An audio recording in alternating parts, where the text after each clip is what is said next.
राधे दोस्तों, मेरे YouTube channel धार्मिक कथा शौके में आपका हार्दिक स्वागत है। जो भाई बहन मेरे चैनल को देख रहे हैं वो चैनल को सब्सक्राइब करें, ज़्यादा से ज़्यादा लोगों में शेयर करें एवं लाइक करें और प्यारी प्यारी वीडियो देखने के लिए बेल आइकन को क्लिक करें, जिसके आपके पास सभी वीडियो का नोटिफिकेशन पहुंचता रहे। तो मैं आज आपको शनिवार की विधि, शनिवार की व्रत कथा, शनिवार का व्रत करने से क्या लाभ है, इन सब के बारे में बता रही हूँ। तो सभी भक्तों को प्रेम से बोलना है शनिदेव महाराज की जय।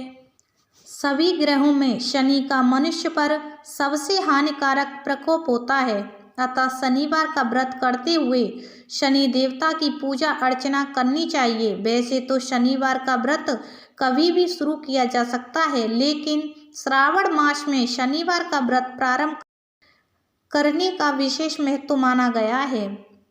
शनिवार व्रत का लाभ है, ब्रह्म मुहूर्त में उठकर नदी या कुएं के जल में स्नान करें, तत्पश्चात पीपल के वृक्ष पर जल अर्पण करें। लोहे से बनी शनि देवता की मूर्ति को पंचामृत से स्नान कराएं। फिर इस मूर्ति को चावलों से बनाए 24 दल के कमल पर स्थापित करें। इसके बाद काले तिल, फूल, धूप, काला वस्त्र व तेल आदि से पूजा करें। पूजन के दौरान शनि के इन 10 नामों का उच्चारण करें: कोड़स्थ, कृष्ण, पिपल्ला, सौरी, यम, पिंगलो, रौद्रोत्तको, बभ्रू, मंद, शनिचरा। पूजन के बाद पीपल के वृक्ष के तने पर सूत के धागे से 7 परिक्रमा करें। इसके पश्चात निम्न मंत्र से शनि देव की प्रार्थना करें: शनिचरः नमस्तुभ्यं, नमस्ते त्वत्वराहवे केतवे, अथ नमस्तुभ्यं सर्व शांति प्रदो भव। इसी तरह 7 शनिवार तक व्रत करते हुए शनि के प्रकोप से सुरक्षा के लिए शनि मंत्र की समिधाओं में, राहु की कुदृष्टि से सुरक्षा के लिए दुर्वा की समिधा में, केतु से सुरक्षा के लिए केतु मंत्र में, कुशा की समिधा में कृष्ण जौ काले तिल से 108 आहुति प्रत्येक के लिए देनी चाहिए। फिर अपनी क्षमता अनुसार ब्राह्मण को भोजन कराए तथा लोहे वस्तु, धन आदि का दान करें। इस तरह शनिदेव का व्रत करने से दुर्भाग्य को भी सौभाग्य में बदला जा सकता है तथा हर विपत्ति दूर होती है। शनिवार व्रत कथा।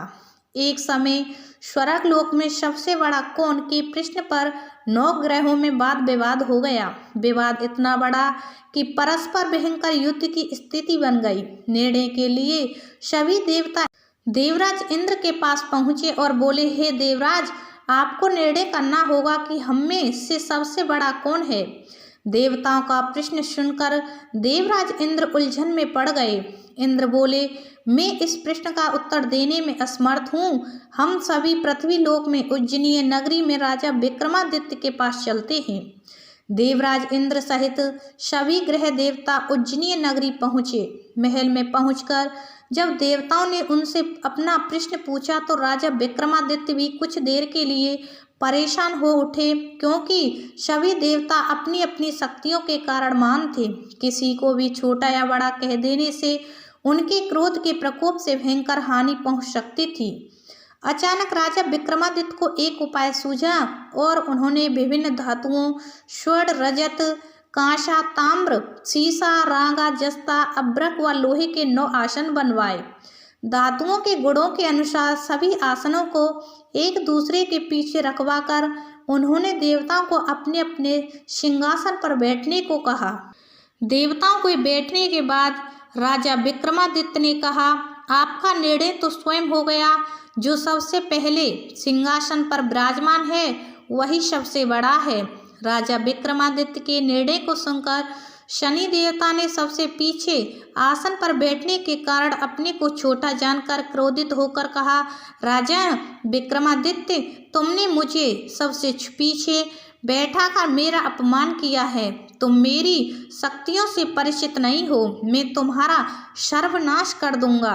शनि ने कहा, सूर्य एक राशि पर 1 महीने, चंद्रमा 2.25 दिन, मंगल 1.5 महीने, बुध और शुक्र 1 महीने, बृहस्पति 13 महीने रहते हैं, लेकिन मैं किसी राशि पर 7.5 वर्ष 7.5 तक रहता हूँ। बड़े बड़े देवताओं को मैंने अपने प्रकोप से पीड़ित किया है। राम को 7.5 के कारण ही वन में जाकर रहना पड़ा और रावण को 7.5 के कारण ही युद्ध में मृत्यु का शिकार करना पड़ा। राजा, अब तू मेरे प्रकोप से नहीं बच सकेगा। इसके बाद अन्य ग्रहों के देवता तो प्रसन्नता के साथ चले गए, परंतु शनिदेव बड़े क्रोध के साथ वहां से विदा हुए। राजा विक्रमादित्य पहले की तरह ही न्याय करते रहे। उनके राज्य में सभी स्त्री पुरुष बहुत आनंद से जीवन यापन कर रहे थे। कुछ दिन ऐसे ही व्यतीत हो गए। उधर शनि देवता अपने अपमान को भूले नहीं थे।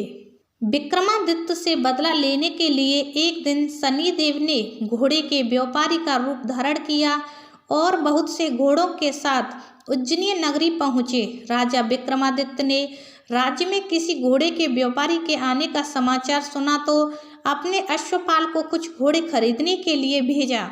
घोड़े बहुत कीमती थे। अश्वपाल ने जब वापस लौटकर इस संबंध में बताया तो राजा विक्रमादित्य ने स्वयं आकर एक सुंदर व शक्तिशाली घोड़े को पसंद किया। घोड़े की चाल देखने के लिए राजा उस घोड़े पर सवार हुए तो वह घोड़ा बिजली की गति से दौड़ पड़ा। तेजी से दौड़ता घोड़ा राजा को दूर एक जंगल में ले गया और फिर राजा को वहां गिराकर जंगल में कहीं गायब हो गया।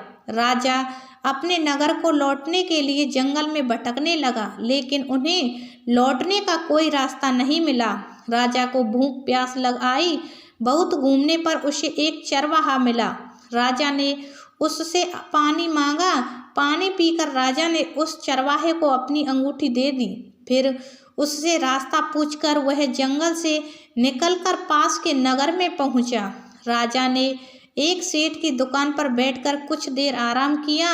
उस सेठ ने राजा से बातचीत की तो राजा ने उसे बताया कि मैं उज्जैनी नगरी से आया हूँ। राजा के कुछ देर दुकान पर बैठने से सेठ जी की बहुत बिक्री हुई।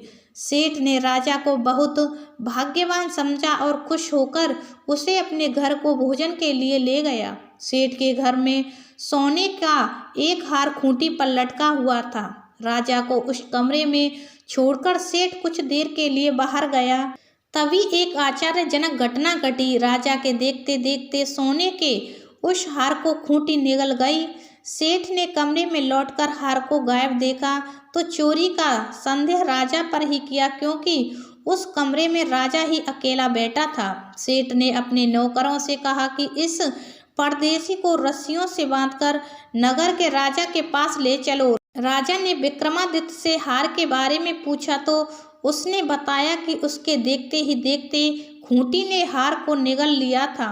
इस पर राजा ने क्रोधित होकर चोरी करने के अपराध में विक्रमादित्य के हाथ पांव काटने का आदेश दे दिया। राजा विक्रमादित्य के हाथ पांव काटकर उसे नगर की सड़क पर छोड़ दिया गया। कुछ दिन बाद एक तेली उसे उठाकर अपने घर ले गया और उसे अपने कोलू पर बैठा दिया। राजा आवाज देकर बैलों को हाँकता रहता। इस तरह तेली का बैल चलता रहा और राजा को भोजन मिलता रहा। शनि के प्रकोप की 7.5 पूरी होने पर वर्षा ऋतु प्रारंभ हुई। राजा विक्रमादित्य एक रात मेघ मल्हार गा रहा था कि तभी नगर के राजा की लड़की राजकुमारी मोहिनी रथ पर सवार हो उस तेली के घर के पास से गुजरी। उसने मेघ मल्हार सुना तो उसे बहुत अच्छा लगा और दासी को भेजकर गाने वाले को बुला लाने को कहा। दासी ने लौटकर राजकुमारी को अपंग राजा के बारे में सब कुछ बता दिया। राजकुमारी उसके मेघ मल्हार से बहुत मोहित हुई, अतः उसने सब कुछ जानकर भी अपंग राजा। तब राजा विक्रमादित्य ने अपना परिचय देते हुए शनिदेव के प्रकोप की सारी कहानी सुनाई। सेठ को जब इस बात का पता चला तो दौड़ता हुआ तेली के घर पहुंचा और राजा के चरणों में गिरकर क्षमा मांगने लगा। राजा ने उसे क्षमा कर दिया क्योंकि यह सब तो शनि देव के प्रकोप के कारण हुआ था। सेठ राजा को अपने घर ले गया और उसे भोजन कराया। भोजन करते समय वहाँ एक आश्चर्यजनक घटना घटी। सबके देखते देखते उस खूंटी ने हार को उगल दिया। सेठ जी ने अपनी बेटी का विवाह भी राजा के साथ कर दिया और बहुत से स्वर्ण आभूषण धन आदि देकर राजा को विदा किया। राजा विक्रमादित्य राजकुमारी मोहिनी और सेठ की बेटी के साथ उज्जैनी नगरी पहुँचे तो नगर वासियों ने हर्ष से उनका स्वागत किया। अगले दिन राजा विक्रमादित्य ने पूरे राज्य में घोषणा कराई कि शनिदेव सब देवों के देव हैं तथा सर्वश्रेष्ठ हैं। प्रत्येक स्त्री पुरुष शनिवार को उनका व्रत करे और व्रत कथा अवश्य सुने। राजा विक्रमादित्य की घोषणा से शनिदेव बहुत प्रसन्न हुए।